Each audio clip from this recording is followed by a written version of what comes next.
अवधूत चिंतन श्री गुरुदेव दत्त. श्रोतेहो नमस्कार. आपण श्रवण करत आहात श्री गुरुचरित्रामृत.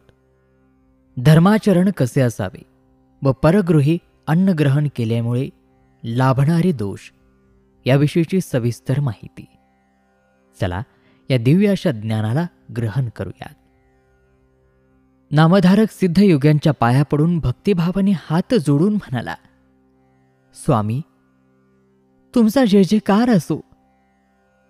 या संसार सागरामधून सर्वांना सुखरूप तारून नेण्यासाठी तुम्हीच समर्थ आहात. तुम्ही अविद्यारूप अंधार नाहीसा करणारे प्रत्यक्ष सूर्य आहात.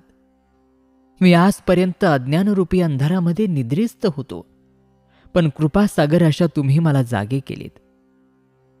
अज्ञानरूपी अंधार नाहीसा करणारे तुम्ही भास्कर आहात. तुम्ही मला गुरु म्हणून लाभल्याने मी हा भवसागर तारून गेलो. आता पुढे काय झाले ते मला सांगावे. श्री गुरुचरित्र मला श्रवण करण्याची फार मोठी जिज्ञासा लागली आहे. नामधारकाने सिद्धांना अशी विनंती केली. तेव्हा मग सिद्धमुनी नामधारकाला पुढील कथा सांगू लागले. ते म्हणाले, त्या काळी गाणगापुरामध्ये एक ब्राह्मण होता. शांत, संयमी आणि नियमाने ब्रह्माचरण करणारा. त्या ब्राह्मणाची पत्नी मात्र याच्या अगदी उलट होती. ती सदैव उद्विग्न असे, पतीशी नेहमी भांडण करीत असे. अन्नाची तर मोठी लोभी होती. त्या काळी गाणगापुरामध्ये अनेक श्रीमंत लोक येत असत आणि सहस्त्र भोजन घालीत असत.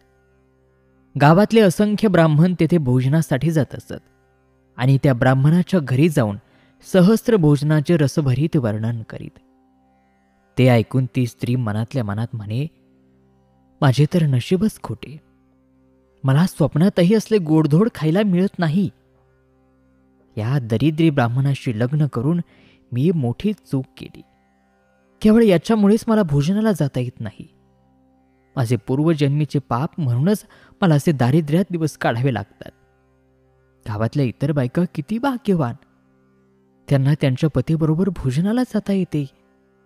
माझा पती तर कधी परान्न घेतच नाही. त्यामुळे मलाही भोजनाला जाताच येत नाही. माझे नशीबच फुटके, दुसरे काय. परमेश्वरा, मी आता काय करू, असे ती नेहमी दुःख करीत असे. असेच एकदा एका श्रीमंत माणसाने आपल्या पितरांच्या श्राद्धानिमित्त गाणगापुरामध्ये ब्राह्मण भोजनाचा बेत आखला. त्याने गावातील अनेक दाम्पत्यांना भोजनाचे निमंत्रण दिले होते. ते पाहून ती ब्राह्मण स्त्री आपल्या पतीला म्हणाली, अहो, आज आपल्या गावामध्ये एका श्रीमंत ब्राह्मणाने पितृश्राद्धानिमित्त सुग्रास भोजन देण्याचे ठरवले आहे. आपणही त्या भोजनाला जाऊया. निदान एक दिवस तरी चांगले गोडधोड खायला मिळेल. तिथे वस्त्र, दक्षिणाही मिळणार आहे. मला तर तिथे जाण्याची फार इच्छा आहे. तुम्हाला जर यायचे नसेल तर मला तरी जायची आज्ञा द्या. त्यावर तो ब्राह्मण म्हणाला, परान्न न घेण्याचे माझे व्रत आहे, त्यामुळे मी मुळीच येणार नाही. तुला जायचे असेल तर खुशाल जा. त्याने अशी परवानगी देताच ती भोजनासाठी म्हणून त्या श्रीमंत गृहस्थाकडे गेली. तिला पाहून तो गृहस्थ म्हणाला, तुम्ही एकट्या कशा आलात? मी दाम्पत्य भोजन घालीत आहे. तुमचे पती कुठे आहेत? भोजनासाठी तुमच्या पतीलाही घेऊन या. हे ऐकताच तिच्या पुढे मोठा प्रश्न उभा राहिला. येथे भोजनाचे निमंत्रण आहे हे दाम्पत्याला. पती तर परान्न घेत नाही. तो येणार नाही आणि तो आला नाही तर मला एकटीला भोजनही मिळणार नाही. आता काय बरं करावे? मग ती श्री गुरु नरसिंह सरस्वतींकडे गेली आणि त्यांच्या पाया पडून ती म्हणाली, स्वामी, गावामध्ये दाम्पत्य भोजनाचा कार्यक्रम आहे. माझे पती परान्न घेत नाहीत म्हणून ते येत नाहीत. आपण जर त्यांना समजाविले तर ते माझ्याबरोबर भोजनासाठी येण्यास तयार होतील. तिचे हे बोलणे ऐकून श्रीगुरूंना हसू आले. मग ते तिच्या पतीला म्हणाले, अरे, तुझ्या पत्नीला मिष्टान्न खाण्याची तीव्र इच्छा आहे, म्हणून तू तिच्याबरोबर भोजनाला जा. तू तिची इच्छा पूर्ण कर, कारण कुलस्त्रीचे मन कधीही खिन्न असू नये. श्रीगुरूंनी असे सांगितले तेव्हा तो ब्राह्मण हात जोडून म्हणाला, स्वामी, परान्न न घेण्याचा माझा नेम आहे. परंतु तुमची आज्ञा मला शिरसावंद्य आहे. जो आपल्या गुरुची आज्ञा मानित नाही त्याला भयंकर अशा रवरव नरकामध्ये जावे लागते.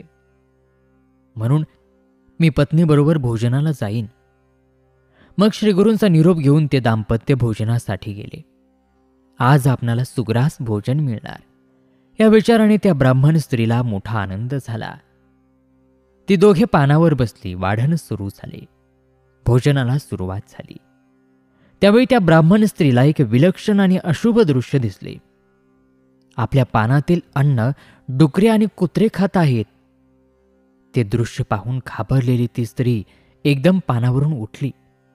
भोजन करीत असलेल्या इतर ब्राह्मणांना आणि आपल्या पतीला आपण काय पाहिले ते सांगितले आणि मग ती आपल्या पतीसह घरी परत आली. ती पतीला म्हणाली, तुम्ही कुत्र्याने आणि डुकराने उष्टी केलेले अन्न खाल्लेत असे मला दिसले. मला याबद्दल क्षमा करा. तुम्ही नको नको म्हणत असतानाही मी तुम्हाला भोजनाचा आग्रह केला. माझेच चुकले. हे ऐकून त्या ब्राह्मणाला अतिशय राग आला. तो दुःखाने तिला म्हणाला, माझे दुर्दैव म्हणून तुझ्याबरोबर भोजनाला आलो. माझा तर नेम मोडलाच, शिवाय कुत्र्याने आणि डुकराने तोंड लावलेले अन्न खावे लागले.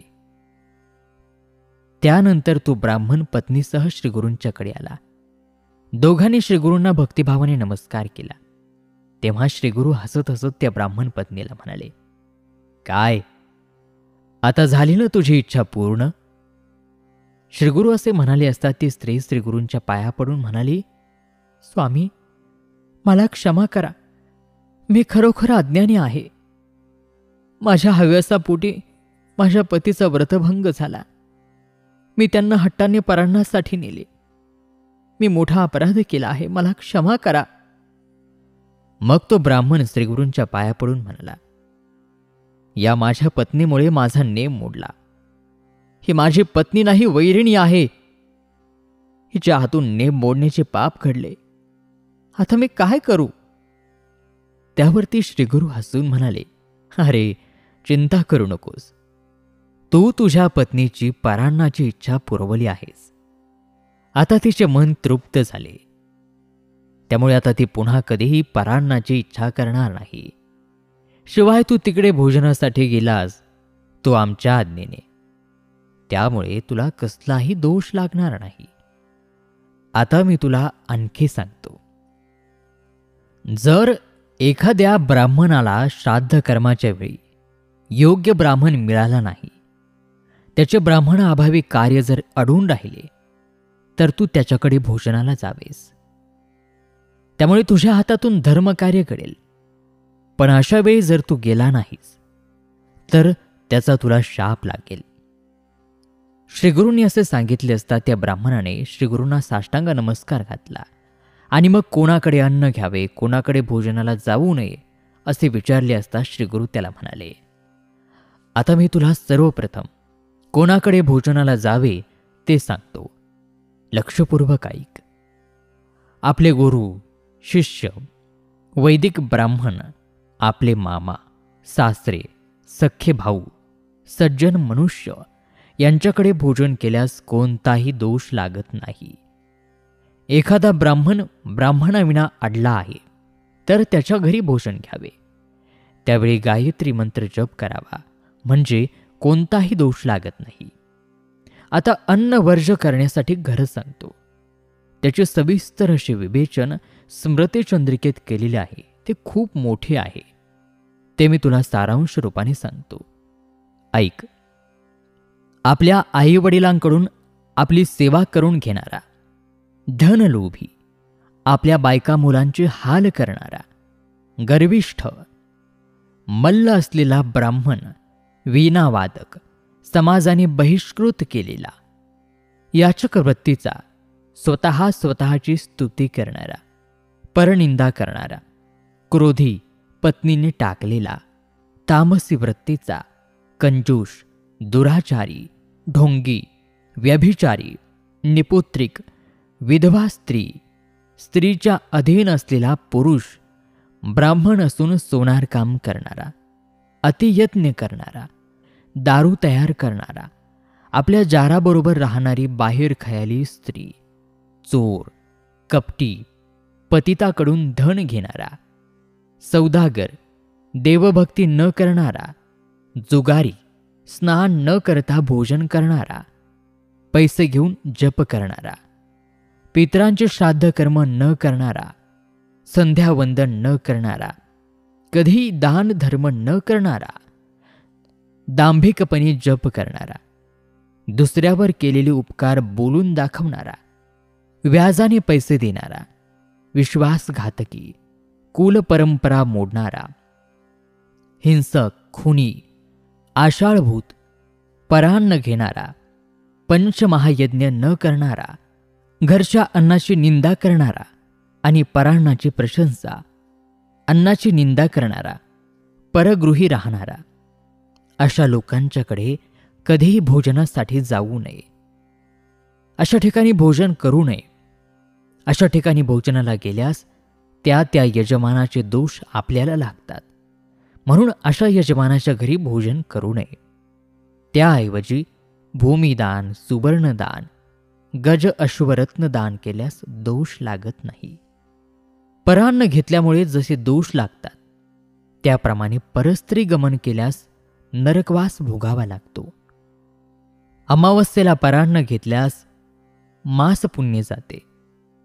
आपल्या कन्येला पुत्र झाल्याशिवाय तिच्या घरी भोजनासाठी जाऊ नये. त्याचप्रमाणे सूर्यचंद्रग्रहणाच्या दिवशी अन्न घेऊ नये. सुवेर किंवा सूतक असलेल्या घरी भोजन करू नये.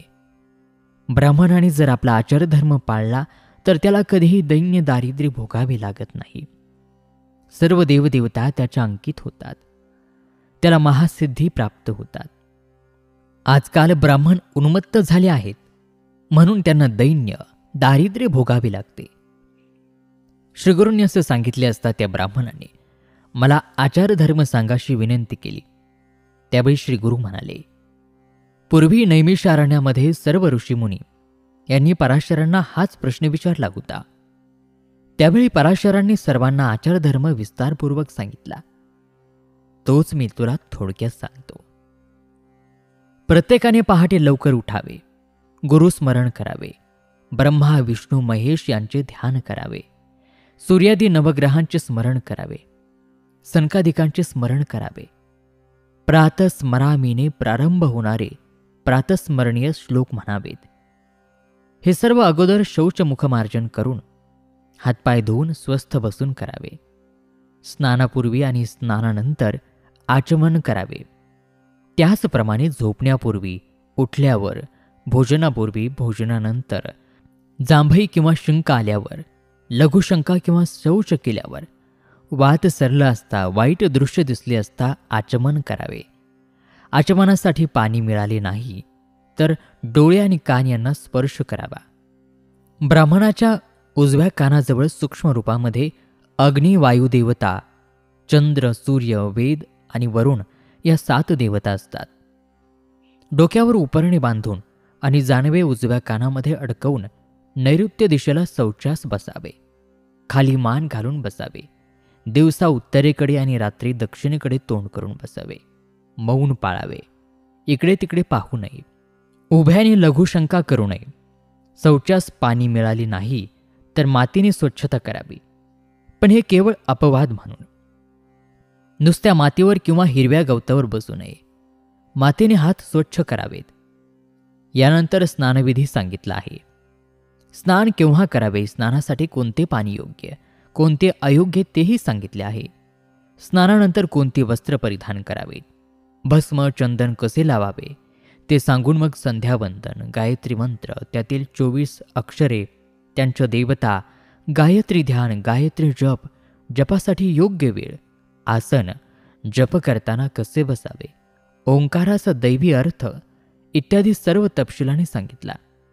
अन्नदानाचे महत्त्व, अतिथीचे स्वागत कसे करावे, अतिथी सेवेने कोणते पुण्य मिळते, अतिथीची उपेक्षा केल्यास कोणता दोष लागतो, हे सर्व सांगून भोजनपत्रे कशी असावीत, कोणत्या दिशेला तोंड करून भोजनासाठी बसावे, भोजनापूर्वी आचमन, चित्राहुती, प्राणाहुती कशा द्याव्यात, भोजन कसे व किती वेळात करावे, कोणाबरोबर भोजन करावे, भोजन कोठे करावे, कोठे करू नये, अन्न उष्टे केव्हा होते, रात्री भोजनाच्या वेळी दिवा प्रज्वलित का ठेवावा, भोजनानंतर पाणी कसे प्यावे, कसे पिऊ नये, कोणते पाणी प्यावे, भोजन संपल्यावर हात कसे धुवावेत, चूळ किती भराव्यात, कोणत्या वेळी, कोणत्या दिशेला, कोणत्या तिथीला काय खावे, काय खाऊ नये, भोजनानंतर तांबूल का खावा, कोणी खावा, इत्यादी बारीक सारीक गोष्टींविषयी सूचना केल्या आणि झोपण्याचा विधीही सविस्तर सांगितला.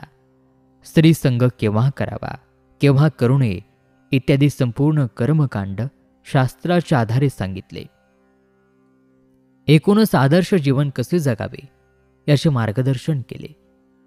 नैमिषारण्यामध्ये पराशरांनी सर्व ऋषीमुनींना जो आचारधर्म सांगितला तो श्रीगुरूंनी त्या ब्राह्मणाला नीट समजावून सांगितला.